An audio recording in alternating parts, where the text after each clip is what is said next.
What was the difference between Ukraine and Russia? Russia was always a monarchy. So, I mean, Russians have collective mentality. They are obedient to the Tsar. When they are not happy with the Tsar, they kill this Tsar and they adore the next one. But they cannot live without instructions from above. The basic difference between Russian mentality and Ukrainian mentality is this individualism versus collectivism. Russia has been using always culture, especially classical culture, as a soft power, but it was not a soft power, it was very hard power. Shevchenko and Pushkin, and how they different and why they're so significant for their countries. Pushkin is a poet of empire.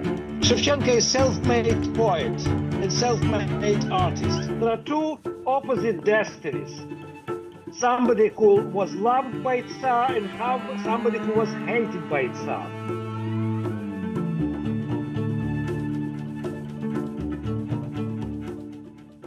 Hello, I'm Jenny Klochko. You're watching my podcast, the platform for guest stories beyond your daily newsfeed. And today I would like us to talk about Ukrainian identity, Ukrainian culture on the global map, and Ukrainian soft power. And I think my guest is the best person to speak to. So it's Andrei Kurkov, the public intellectual, the most famous and known Ukrainian writer in many countries, I would say 100 countries around the world. He's author of 19 novels, including the best-selling Death and the Penguin, 9 books for children, and 20 about documentary, fiction, and TV scripts. His work is currently translated into 37 languages, including English, Spanish, Japanese, French, German, Italian, Chinese, Swedish, Persian, and Hebrew, and published in 65 countries. That's what the Wikipedia says, but I suspect that's much more, and Andrei probably will correct me. I remember reading Andrei's book when I was a student in Kiev, and I remember this book about the penguin. And I missed my tram stop. It was sort of like, I remember it was quite late for me to return. And I remember this book cover. I think there was the red SUV on the book cover. I don't know. Maybe I got on. Hello, Andrei, and thank you for finding time to talk to me today. So, am I correct? You're one of the editions of your Penguin book. There was the red SUV on the cover. Was it that? I don't remember, frankly speaking. There is always a penguin on the cover of Death and the Penguin, and I think the car was on the book cover of another novel, The Case of General's Thumb, but I don't remember what color it was. Mm. But I definitely read The Penguin. Maybe was the other because the student life. I remember spending all my money, of the cash money I had at Petrovka, the book market. So it's probably. But I remember The Penguin. Definitely. So you've been the voice for Ukraine, for Ukrainian events, for Ukrainian figures, political or social life for many years. And I remember you were one of our regular speakers for BBC Ukrainian. When I worked there, we had the office at Ilinska Street.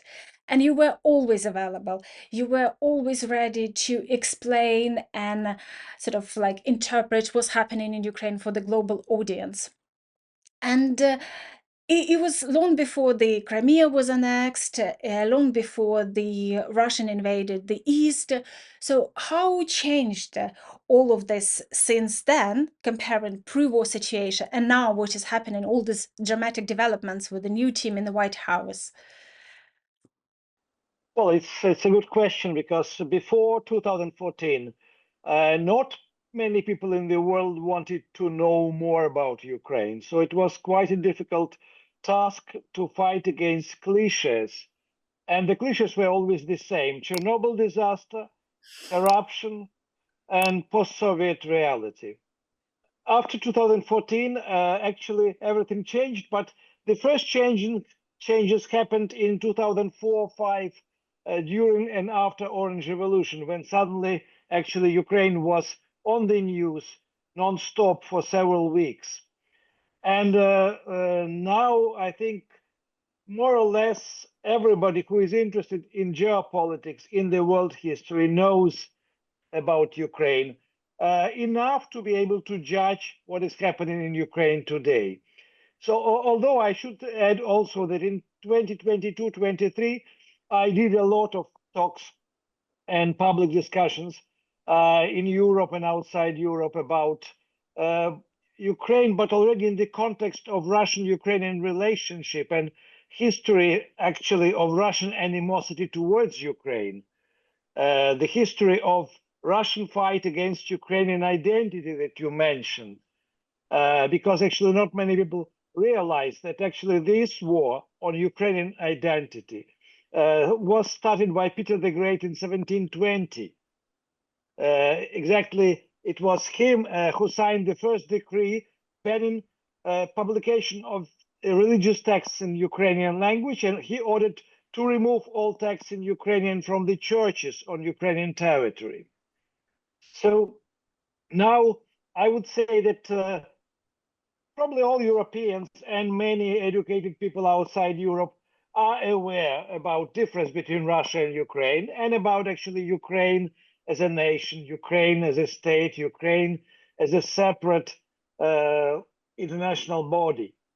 But because of the things happening so quickly, and because there are so many changes every day, so this knowledge should be updated. And this is a task for many Ukrainian intellectuals, as well as for many foreign correspondents from different countries who work in Ukraine.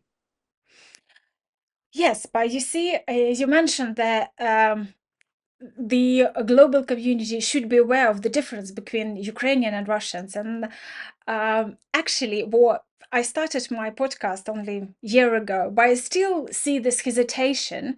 I see the great support for Ukraine, but when I ask my guests, for example, if it's like British or American speakers, or even during my lives with the audience, like, what's the difference? And we discuss this, what's the difference between Ukraine and Russia? And let's mention that you have the ethnic Russian connection, but you've been always Ukrainian writer, and you remember Ukraine, the Soviet Ukraine, independence. It's like straight after the collapse of Soviet Union, and Ukraine now. So it's different Ukraine, and I suspect the Ukrainian identity evolves, and the difference between Ukraine and Russia is huge, becoming bigger and bigger, isn't it?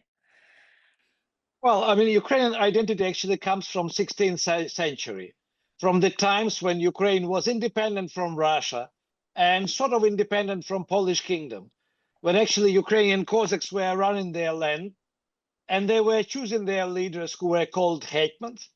So, I mean, it was a sort of democracy mixed with anarchy, because I mean the borders of Ukrainian territory were flexible. They depended on the success or failure of Cossacks' army to defeat either Russian army or Polish army.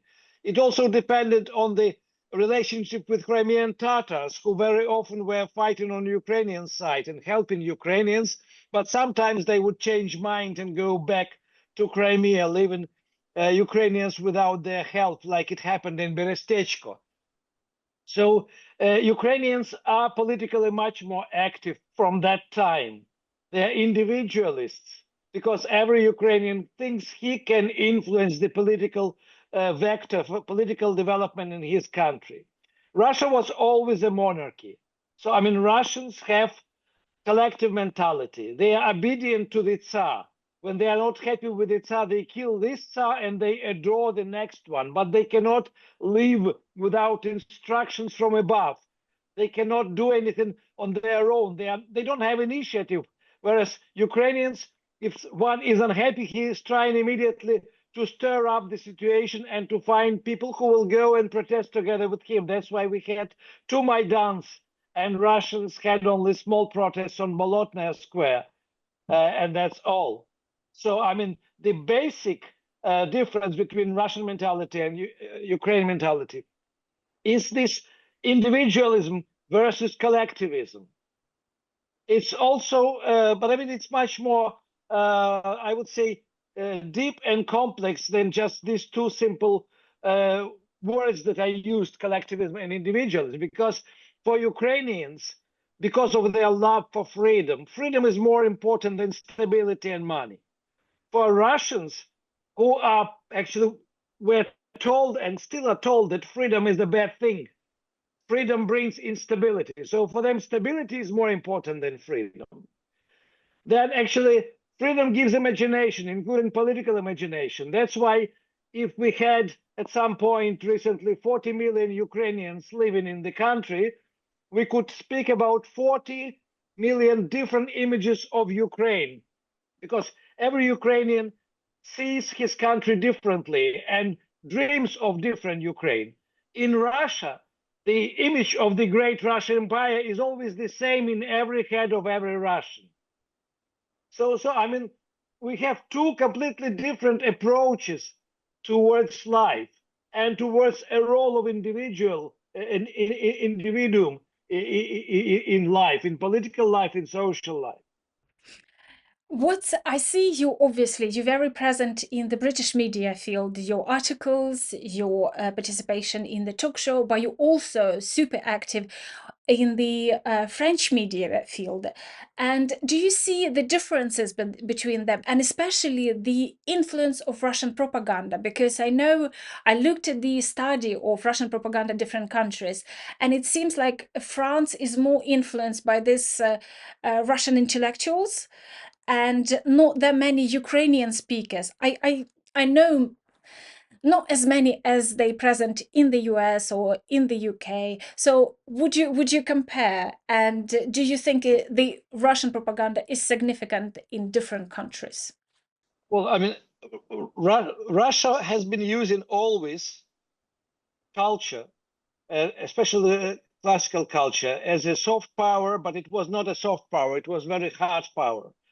So actually, it was the I would say an axe with which actually the doors and the windows were broken into in the Western society. And of course, I mean, historical ties between Russia and different countries are different. So historical ties between France and Russia are much stronger than historical ties between the UK and Russian Federation. Because you know that Russian aristocracy used French language as a language of aristocracy. Russians loved French wine, French food. The rich Russians would bring from France French cooks for their estates, etc. So there is some kind of image, romantic image of Russia in the heads of French intellectuals. And in some cases, you cannot get rid of this image from their heads. I mean, like Andrei Kurkov, a very famous French writer of Russian origin, he is now a member of French Academy, which means he is immortal. And he still believes that actually Ukrainians were killing people in Donbass, and this is why actually the war started. And you cannot explain him that he is wrong. He just doesn't care. So I mean, you have these people definitely in France. You don't have them so many in Britain or in the US. You can find them in Italy, also because of historical connection and because actually the same image, romantic image of Russia exists in Italy among the intellectuals. Yeah, but British people, I mean, they are more rational and they're less emotional, and that's why maybe they don't get like high on the Russian romantic ideas. They always analyze, they always check. They are doing fact checks, historical. You cannot easily uh, just deceive them or put them under your influence. Do you feel the intellectual discussions? Because I know I've seen sort of like your activity, and you always, even pre-war, even you always were like book festival here, a conference there, and do you see this discussions became more Ukrainian centric rather than Moscow centric, and especially when I noticed with journalists, those journalists who were first placed in Moscow and even writing sort of like being on Ukrainian side, they still their way of thinking still pro Moscow, and usually they're kind of the article, the angle of the article, or the kind of discussion they started, like what does Putin want, what does Moscow want, which is like irrelevant. They're doing the wrong thing, and it's not how we even should start the conversation. But do you see this shift becoming sort of like with the full-scale invasion and Ukraine appearing on the global map like more substantially? Well, I think there was a situation like this, and I can actually easily remember that in 2004-5, during the Orange Revolution, this was the first influx of foreign correspondents from all around the world. So people actually, sometimes with little knowledge about Eastern Europe or Soviet history, they would come and they would study everything on the square, on Maidan. And that's why the information was very objective. People were learning and immediately passing the learned information to their viewers and listeners. Whereas in 2013, when the Euromaidan started, the editors of the TV channels and radios, they thought, well, it's again Ukraine, it's again a chaos, it's again a revolution. So why should we send somebody from Buenos Aires to Kiev? We will just ask our correspondents in Moscow to go to Kiev and to tell us what is happening. And as you say, I mean, correspondents in Moscow were usually Russian speakers, lovers, amateurs of Russian culture and art, specialists on Russian poetry. They would come to Ukraine and they would see what is happening with Russian eyes, with Russian ideas in their head. And they would repeat consciously or subconsciously what was written about Euromaidan in Russian media. So, I mean, this is already in the past. What is happening now is completely different because now the knowledge of people around the world is much higher about Ukraine and about Russian involvement and about the beginning of full-scale invasion and about Russian politics and about Russia Today, TV studios, etc. So, I mean, you have now a fixed new image of Russia and you have not entirely fixed image of Ukraine. So, I mean, Ukraine is a country which is fighting against Russian aggression. There are lots of questions still in the air for many people. Why Ukraine is fighting, why Ukraine was not helped in the beginning. Was really Ukraine so corrupt that nobody wanted to see Ukraine in European Union or NATO, etc.? But generally, I mean, everything is much clearer now and is easier to understand. In one of my lives, when I speak with the audience directly, they ask questions, and we sort of, I don't remember how, but we come up with this sort of like Shevchenko versus Pushkin. And I was trying to explain sort of like why Shevchenko is the man of the people and why Pushkin sort of like is a bit different. And but I don't have problems with the poetry one or another. I've been in sort of I'm from central Ukraine. I've been studying in Russian school, so all my studying were in Russian, and I was exposed to the beautiful Russian literature. But it doesn't mean this literature is bigger than Ukrainian, how the propaganda was trying to perceive it in Ukraine and beyond the borders of Russia. So if you were explaining these two figures of literature, what would you like the I know it's a big question, but like basic maybe moments, what would you like them to know about Shevchenko and Pushkin and how they different and why they're so significant for their countries? Well, Pushkin is a poet of empire. I mean, he is from the family which was close to the imperial house, to the Tsar's court. He was making Russia great in his poetry. So, I mean, he was obviously very talented. He was sometimes free thinking. And for this, he was punished in a very childish way. He was sent to Odessa region, to Bessarabia, as a punishment. Shevchenko is a self-made poet and self-made artist who was helped to become free from serfdom because he was born a slave. He actually was never close to any kind of royal family, I mean, he was helped by the aristocrats and rich people to get education. But I mean, he remained a romantic and not revolutionary poet. But I mean, he was dreaming about free Ukraine, but he was not fighting for free Ukraine. So actually, he was creating hymns and messages for the future. And for this, actually, he was punished in a really tough way. He was sent for 25 years to be a slave soldier in Kazakhstani desert. I mean, he spent 10 years there. And actually, these 10 years killed his health. So when he managed to get back to Petersburg, dreaming of going back home to Ukraine, he died. So he was buried once and then he was exhumed and his body was taken to Ukraine. So, I mean, we have a happy playboy destiny of Pushkin, who was killed because of the love affair by Dantes. And we have a person who was killed by the Tsar's regime for his poetry, and who never was happy, who was never actually really free. So yeah, I mean, there are two opposite destinies. Somebody who was loved by Tsar and somebody who was hated by Tsar. And that's why actually Shevchenko didn't write so much. I mean, you cannot become a really big poet if you are a slave soldier and you are not allowed to write. I mean, you write secretly on small notebooks and you hide them in your boots, and some of them go disappearing.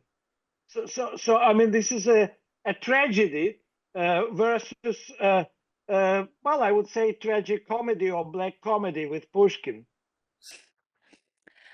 So I mentioned you have the Russian roots, but now we sort of like have with this full-scale invasion, we have the concept of the good Russians. And do you believe in this concept? And do you think we have to have dialogue with the representative of Russian culture? It doesn't matter, they are probably most of them those who are against the war, they outside, or it's in a way it's an opportunity again to establish Ukrainian profiles strongly, but at the same time it's the enemy, the representatives of the enemy, those people who try to kill Ukraine on a daily basis. What's your take on this complex matter? Well, can you imagine Yanukovych being still a president and turning Ukraine into Belarus and becoming some sort of Lukashenko and starting a war with Poland? And then Polish people will say, no, there are no good Ukrainians. At the same time, actually, there are millions of good Ukrainians and tens of millions, etc. No, I don't believe in the concept that there is a nation with not a single moral authority or morally good person. I mean, it's good for propaganda, it's good for hyper patriotism, but I don't believe this is the case. Actually, by telling the world that there are no good Russians, we are isolating ourselves. We are not isolating Russians. Because, I mean, I already came across many situations when Ukrainian poets and writers and film directors refused to go to the festival or somewhere else because they were so-called good Russians from their emigration, from their position present. And this is a dead end behavior from my point of view. I mean, I'm friends with Vladimir Sorokin for many years. In 2006, he had his first book published in Ukrainian translation. He was extremely happy. He came to Ukraine with his wife, Irina, and I was traveling with them in Ukraine from Kharkiv via Kiev to Chernivtsi, Kamenets-Podilsky, Lviv. And he remains a friend of Ukraine, and he writes about actually Putin in German newspapers, and everywhere he is asked about Ukraine and Russia, he tells what he thinks. And there are people like him, but at the same time, yeah, I mean, Mikhail Shishkin, another writer of Russian origin, who lives already for more than 25 years in Switzerland, and who writes now in German. I mean, he is everywhere in the media in Europe, accusing Russia and Putin in aggression and in the war crimes.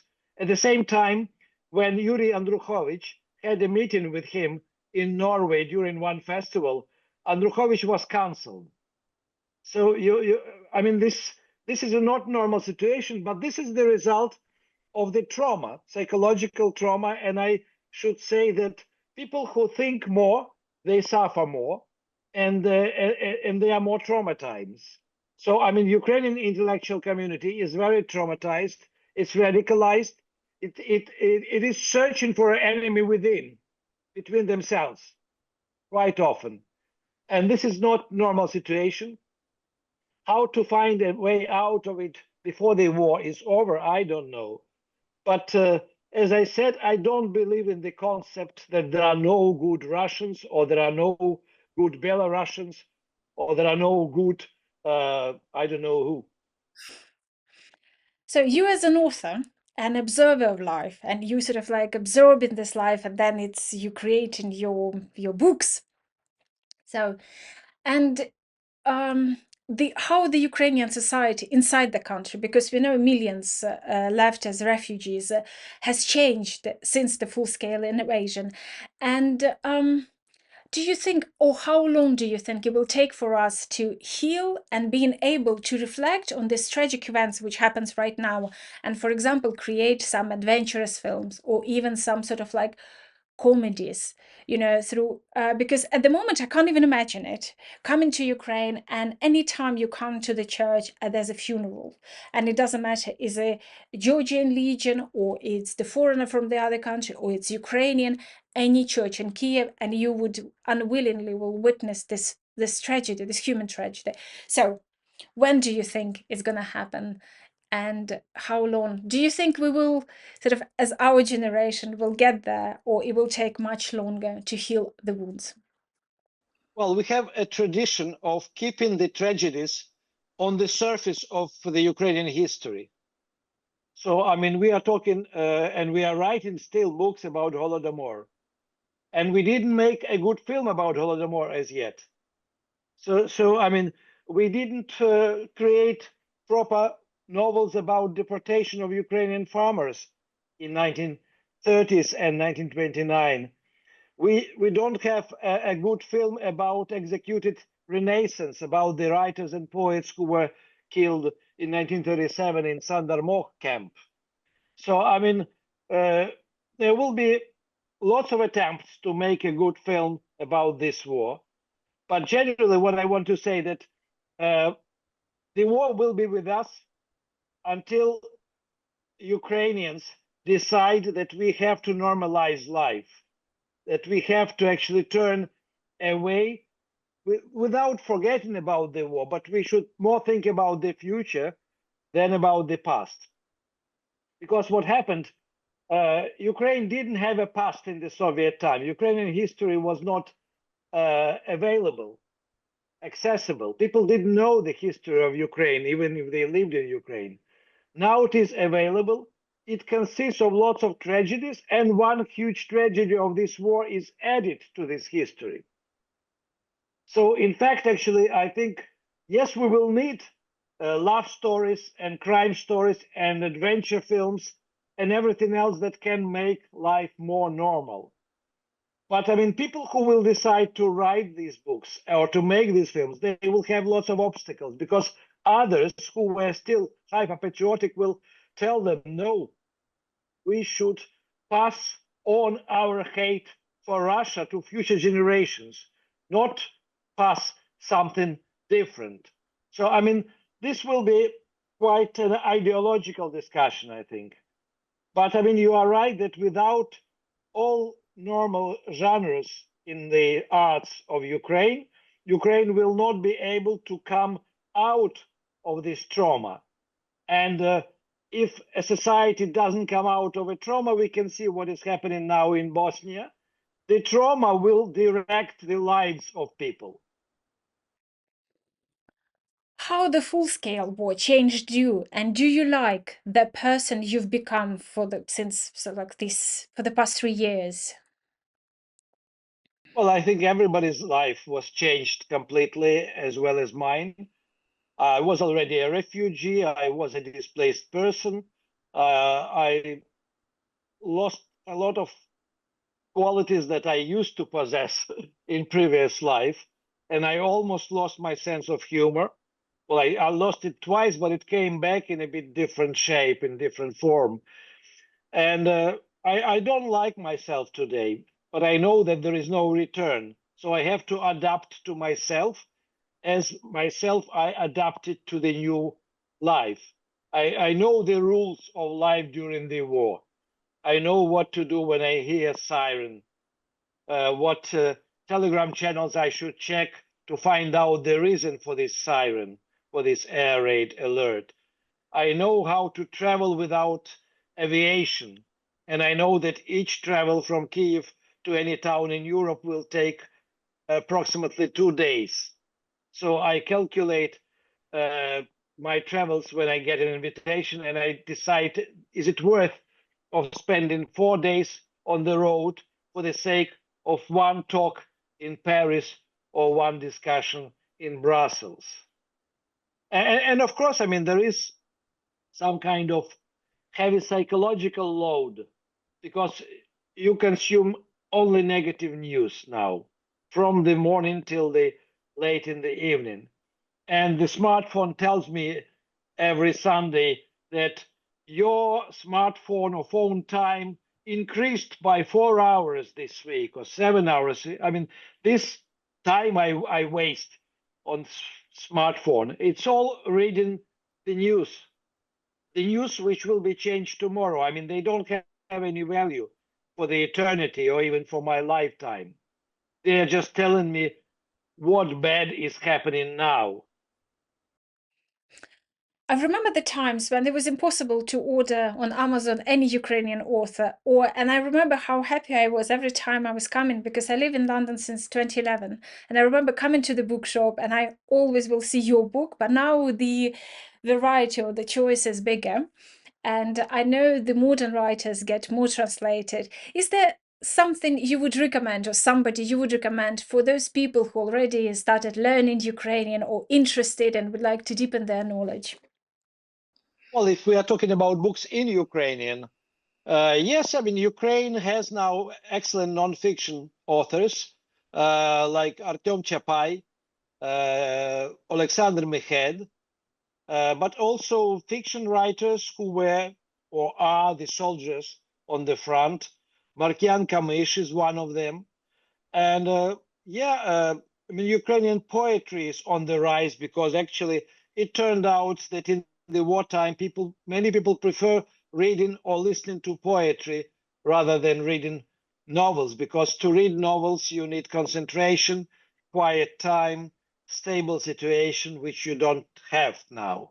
So, and there are a lot of good articles online about contemporary Ukrainian literature. I would also recommend to go to the Harvard University Ukrainian Institute website, because they publish every year 4 Ukrainian books in English translation. And they have already a very incredible, impressive collection of contemporary Ukrainian prose, nonfiction, and poetry. There are many people among my viewers who started learning Ukrainian, and I found out about it through the lives we have, and they sort of told me. And you just mentioned the poetry, and is there any other tools or books, or maybe I don't know, any tips for those who live far from Ukraine but develop great interest and try to master the language?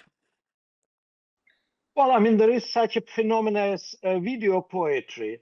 There are lots of YouTube channels with Ukrainian poems read by the authors, by the poets themselves. And actually, I think these YouTube channels about literary events in Ukraine, they are all in Ukrainian.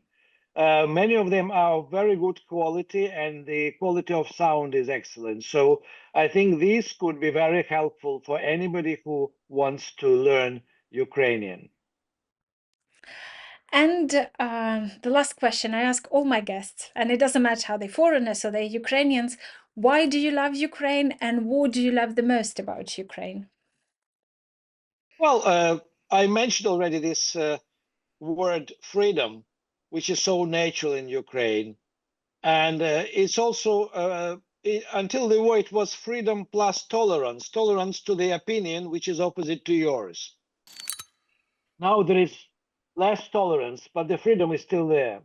So, I mean, I feel at home everywhere in Ukraine. I was in Transcarpathian region, in Bukovina, in Odessa region, and I love this difference between regions and between even the language spoken in different regions, the same Ukrainian, but in dialects. But first of all, actually, it's psychological feeling to be at home, to be comfortable psychologically. Because I mean, I spend a lot of time abroad. Whenever I'm abroad, I feel I'm abroad. I mean, some people ask me, where would you like to live if it were not for Ukraine? And I always, at a loss, I say, I mean, I love France, I love Italy, I love Norway, I like Switzerland, but I can not imagine actually living there full time. Because for me, the moment of coming back to Ukraine is always the moment that gives me so much energy that actually I can get from the railway station back home and immediately sit at the computer and start writing. Thank you very, very much. Um, I'll leave all the links you mentioned, the authors and the books and the websites you mentioned. I'll leave in the description of the video. Thank you very much for your Thank generosity, you. for your energy, and good luck with everything you do. Thank you. Thank you. Bye.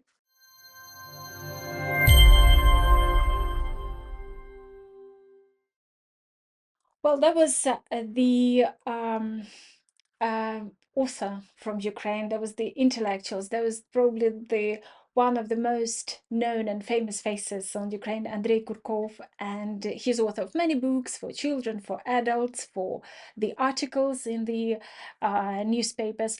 So I'll leave all the links we mentioned below in the description. Let me know what you think. Everything he said about identity, Pushkin, Shevchenko, Ukraine versus Russia, the differences, everything what you think, and maybe something new to add to this discussion.